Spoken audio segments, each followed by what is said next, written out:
We'll move on to our third presentation this morning.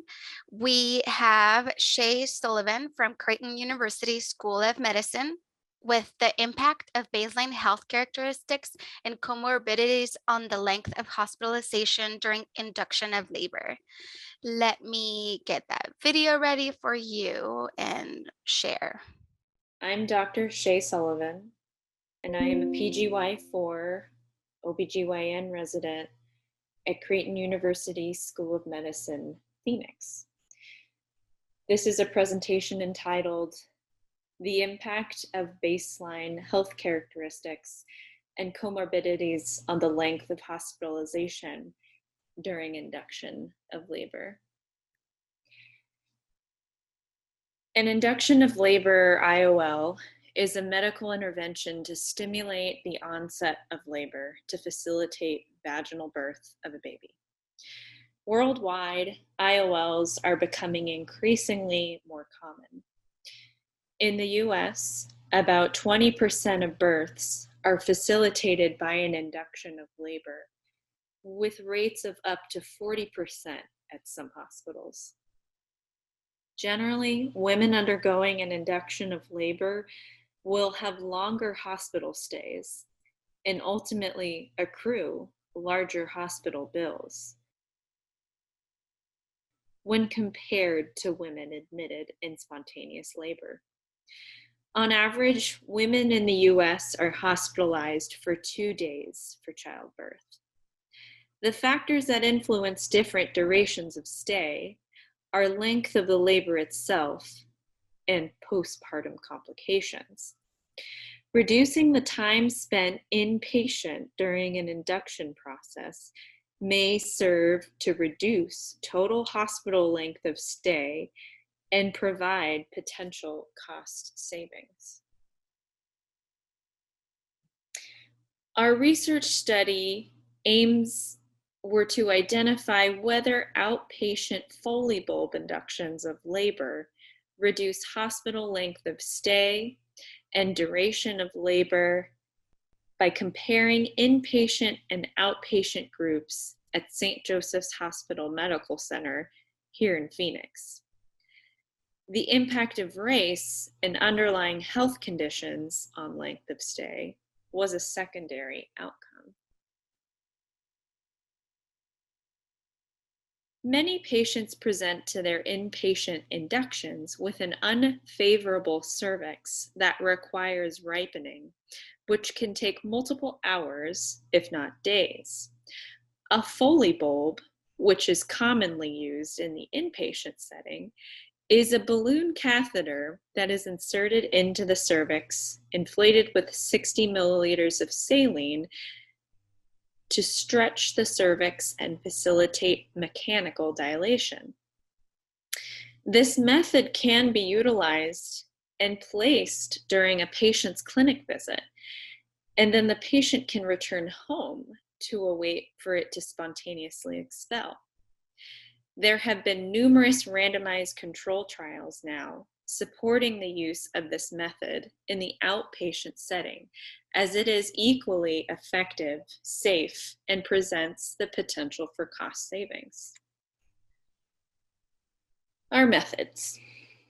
We performed a retrospective chart review comparing outcomes and length of stay of inpatient versus outpatient inductions over 27 months. The outpatient group, with an N of 17, were individuals who had a Foley bulb placed in clinic and then returned home pending labor progression.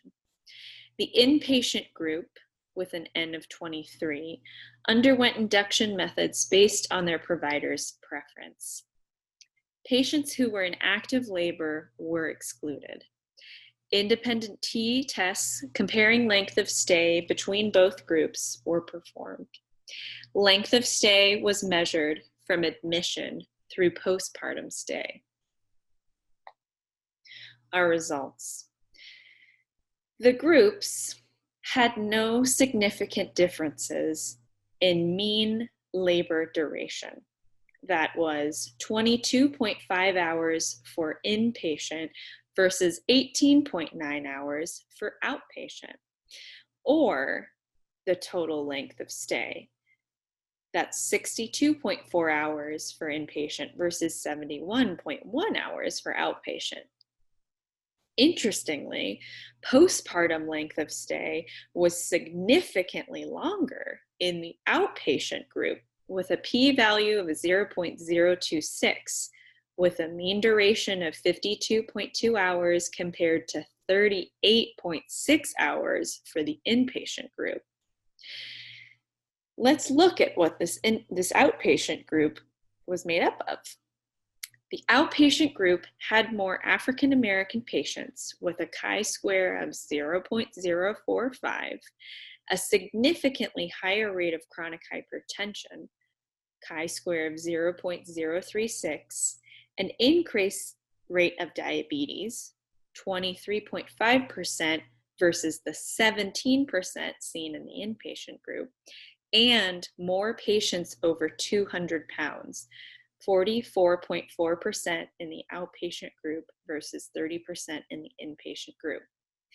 An ANOVA comparison of the outpatient and inpatient groups found a statistically significant effect from chronic hypertension on postpartum length of stay, with a p-value of 0.026. Of note, the rate of cesarean section, blood transfusion, APGAR scores at 1 in 5 minutes, and NICU admissions were not statistically significantly different between the two groups. So, our study showed no significant difference in duration of labor or total length of stay between the two groups. What is interesting, though, is that the postpartum length of stay was found to be significantly longer for the outpatient group.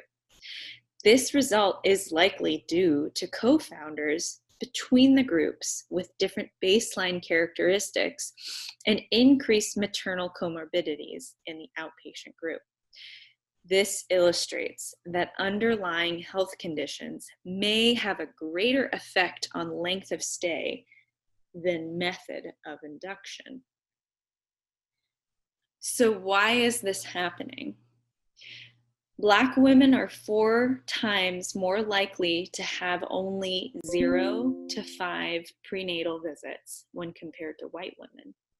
Black women have fewer referrals and overall visits with subspecialists such as perinatologists and cardiologists. Black women have more self-reported and measured biologic markers of chronic stress.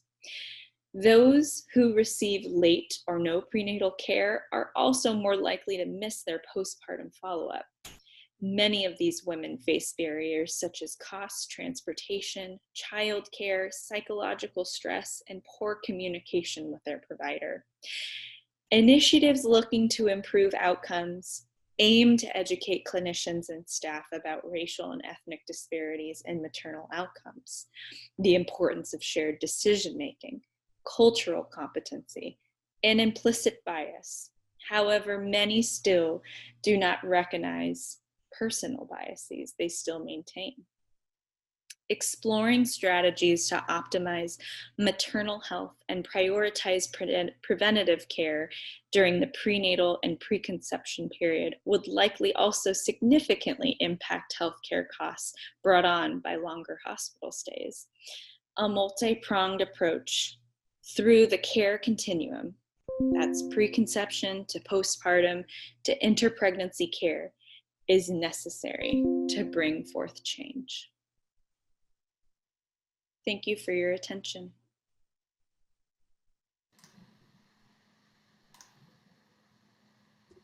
Hi, thanks so much.